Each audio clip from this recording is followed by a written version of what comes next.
Greetings, and welcome to my new venture.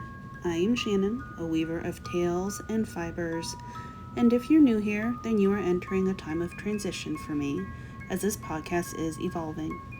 If you are a returning listener, welcome back, and I hope you enjoy the new changes. To surmise, this podcast is transitioning to include a YouTube channel, Cottage Weaver of Fiber and Tales, where I weave a new fabric while weaving a tale of ghost stories and legends, and even a cryptid or two. So if you are someone who loves the spooky tales and love the fiber arts as well, then you can visit my YouTube channel, Cottage Weaver of Fiber and Tales. If, however, you are more interested in the spooky, then please feel free to continue listening to my tales via your preferred listening platform. Keep in mind, this is still a safe place for everyone and anyone. It is a place that values the green and mental ease. And with that being said, let's see how this goes. Now, to get started on this tale, I feel I must warn you, this is a true tale of one that includes death and abuse. If these are some things that might offend you, please do not listen.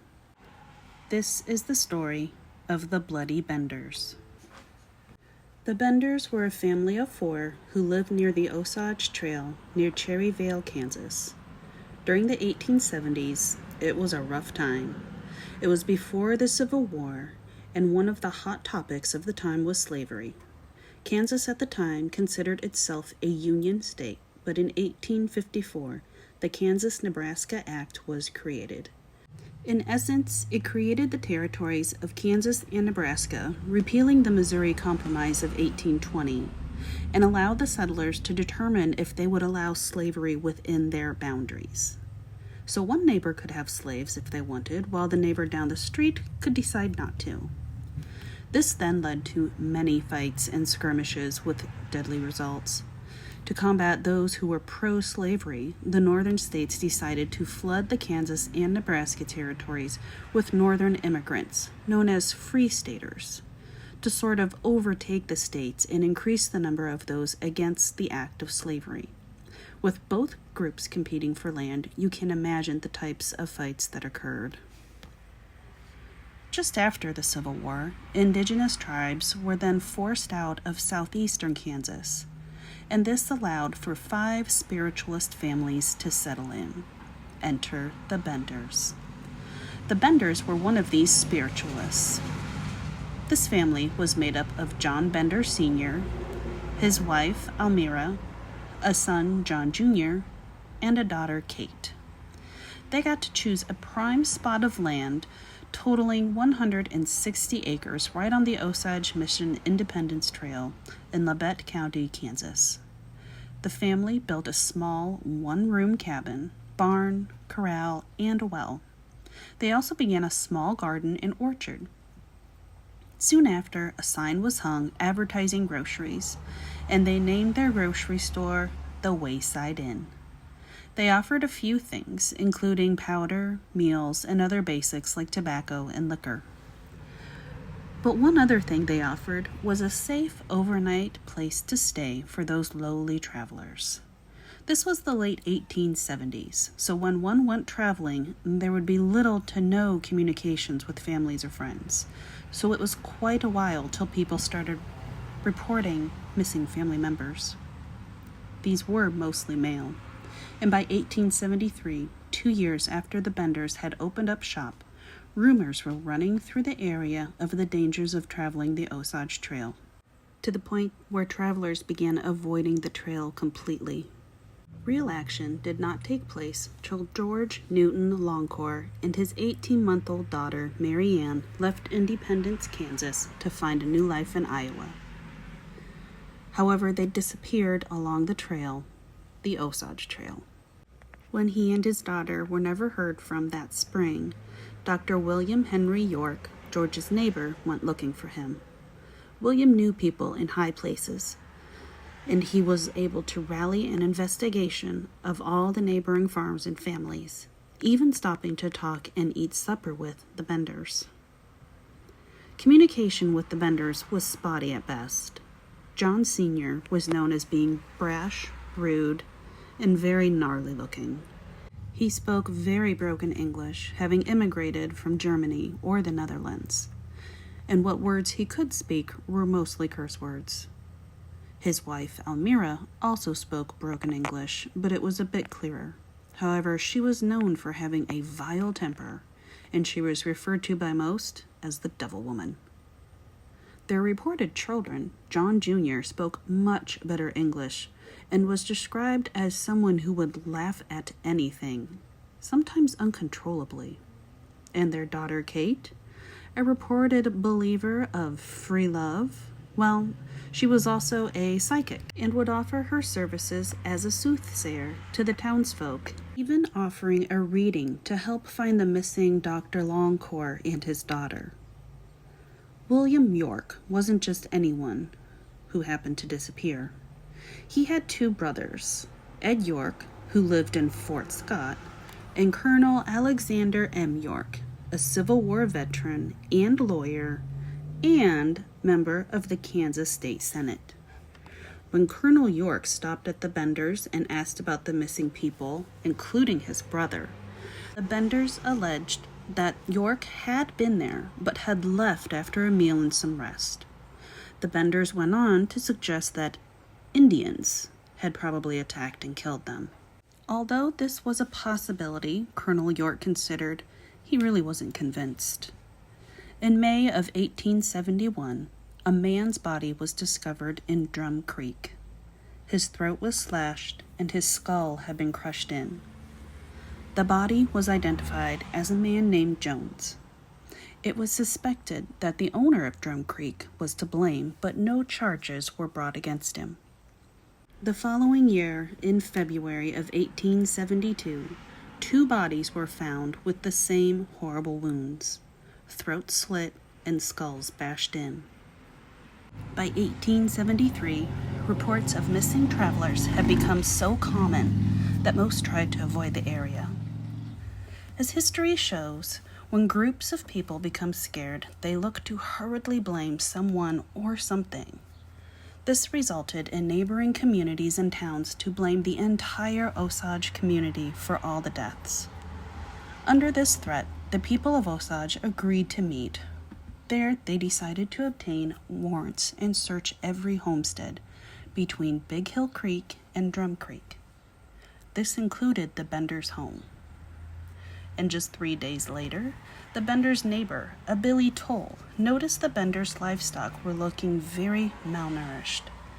Billy reported this to a Leroy F. Dick, the township trustee. Once Leroy heard of this, he rounded up a group of men, which included Dr. York's brothers, Colonel York and Ed York. Once they arrived, they found that the Benders' horses and carriage were gone. As they entered the small cabin, they found it abandoned and virtually empty of all goods and personal items. No food, no clothing, just a few scattered remains, as well as a very pungent odor. As the men searched, they found a trap door had been nailed shut. When it was pried open, the full force of the stench hit these men, but all they found was dried and congealed blood in a space that measured 6 by 7 by 3 feet. The men probed and dug in that small hole under the cabin, but found no human remains. They then picked up and physically moved the cabin. There, they dug all around the area, but still found nothing. Deciding to expand their search, the men began digging in the garden and orchard. There, they found the body of Dr. York, as well as 9 other bodies. They believed they had found all the deceased and had stopped for the night. Sadly, the next day, 8 more bodies were found in the original 9 graves discovered the day before. Another body was found in the well, along with several body parts. The body of a young girl was also discovered. There were no injuries to her body, and it was believed that she had either been strangled or buried alive. Among the few remaining objects left at the Benders' house was a Bible with words written in German. These translated to Johanna Bender, born July 30th, 1848, John Gebert, came to America on July 1st. It says 18-something, but the last two numbers could not be determined. Written in the Bible is also Big Slaughter Day, January 8th, and finally, hell departed. There were also a number of bullet holes found in the cabin walls. It was later deduced by the news reporters that these were the desperate attempts of the Benders' victims in order to save their lives. Like I said earlier, history shows what mob mentality can do to people. Once word got out about the body count and what remained of the Benders' home was slowly destroyed by souvenir hunters who took anything they could. Bricks, stones from the wall, pieces of wood, essentially anything one could rip up and carry away. Reward money was offered in the amount of $1,000, which in today's currency would be $25,433 for the family's arrest. That amount was increased on May 17th by Kansas Governor Thomas A. Osborne to $2,000, which today would be roughly $50,867. Once the Bible was discovered, it was surmised that the Benders were not whom they claimed to be. The most plausible deduction is that John Bender Sr. may have been born John Flickinger and was either from Germany, Norway, or possibly the Netherlands. Most newspapers state that Almeria, or Elvira, was born Almira Hill Mark, sometimes reported as Meek, M-E-I-K. She was born in the Adirondack Mountains of Michigan. She married a man named Simon Mark, and she herself claimed to have 12 children. She later married a man named William Stephen Griffith. The rumor mill got to going and said she had murdered a number of husbands, but none of this was ever proven. However, it is believed that Kate was Elvira, aka Almira's, daughter, and it's believed that John Jr. is actually Kate's husband, as it was reported by many townsfolk that the two were seen acting more like a married couple than brother and sister. Based on what evidence was found, the belief is that the Benders would lure lowly and tired travelers into their store with the promise of supper and a place to rest. Some say Kate was the one who would woo many of the men inside. Whilst the men were eating their meal, John Sr. would be behind a cloth divider that separated the grocery store from the sleeping quarters. While the traveler was busy eating and listening to Kate go on about her psychic abilities or her feelings of free love, John Sr. would use some sort of tool, either a hammer or a sledgehammer, and smash the unsuspecting traveler on the head. Kate, or Elvira, would then slit the throat, and the body would be tossed down the trap door, where the man would bleed to death. This is how the stench came to rise and fill the small cabin, as all the blood from those bodies sank down deep into the soil. Anything of value would be stripped from the body, which would then be buried in the garden or orchard. Once their story spread, a few came forward with their own harrowing accounts, not realizing just how close to death they had become. A William Pickering said when he refused to sit near the cloth, the one separating the store from the living quarters, Kate had brandished a knife and threatened him, at which William fled the farm. And a Mrs. Fitz was sitting at the dinner table as well, and believed she heard a muffled sound from behind her, behind that curtain. She states Kate issued some sort of command, possibly in German, but before anything could happen, Mrs. Fitz also fled.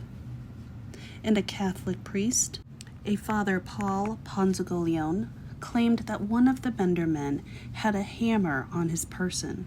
The father became uneasy, said he needed to go check on his horses, and hurriedly ran away. And then there is the story of two men who had stopped at the inn and reported that when they refused to eat at the table by the cloth, Kate became very abusive towards them.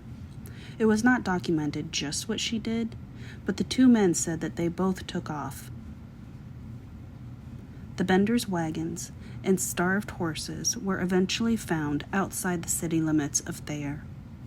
About 12 miles north of their home, inquiries confirmed that the family purchased train tickets for Humboldt, Kansas, on the Leavenworth, Lawrence, and Galveston Railroad. At Chanute, John Jr. and Kate left that train and boarded the MK&T train south to the terminus near Denison, Texas. And from there, they traveled to an outlaw colony near the Texas and New Mexico border. There, the trail ended, as lawmen tended to disappear in that area. A detective later claimed that he kept following the trail and found that John Jr. had died of a hemorrhagic stroke. As for the elders, John Sr. and Elvira, well, these two stayed on the train, riding trains to St. Louis, Missouri. We have conflicting reports that John Bender, aka John Flickinger, committed suicide in Lake Michigan in 1884. However, that same year, a man matching his description was arrested in Montana for murdering a man by hitting him in the head with a hammer.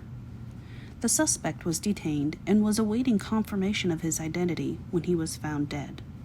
He had been held by leg irons, and in an attempt to escape, the man severed his leg at the foot.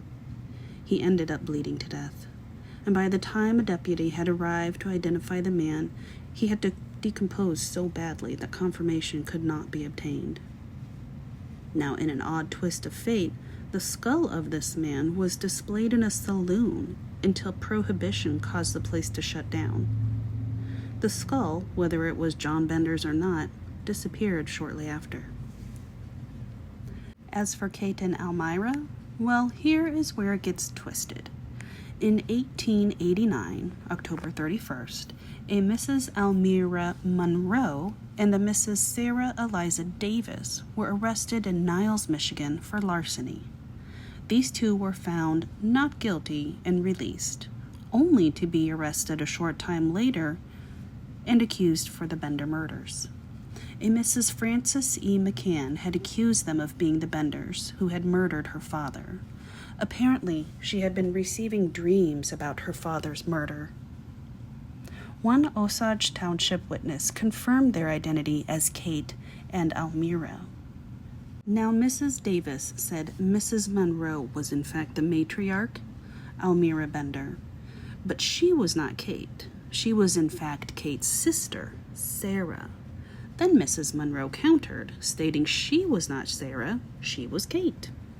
The two women were taken back to Oswego, Kansas, where 7 out of 3 members confirmed visually that the two were actually the Bender women. The case then takes another turn when a woman by the name of Mary Gardee claims that she is another of Elmira's daughters and that Elmira had been in prison in Detroit during these Bender murders. She claimed that Elmira had married a man with the last name Shearer, and prison records showed that there was a woman with the name Elmira Shearer who was incarcerated at the time of the Benders' rampage. A marriage certificate was also produced showing a someone named Elmira had married Mr. Shearer. However, eyewitnesses still claimed the women to be Kate and Elmira, but the judge chose to believe the documents, which, let's be honest, could have been forges, as well as the fact that they could have belonged to anyone. Sadly, those documents, the marriage certificate and affidavits, all disappeared from Labette County Courthouse. Something else to point out was that neither of the women reportedly spoke with any sort of foreign accent. The women left the courthouse and were never heard from again. Well, that was one hell of a story. They say the Benders are the first reported serial murders of the United States. Sadly, no one was ever brought to trial. It is estimated that the Benders lured and murdered 20 people. However, many remains were only found of partial body parts, so that number could be more. If you like this story and want to hear more, head on over to your favorite listening platform where you can listen to all of my spooky tales.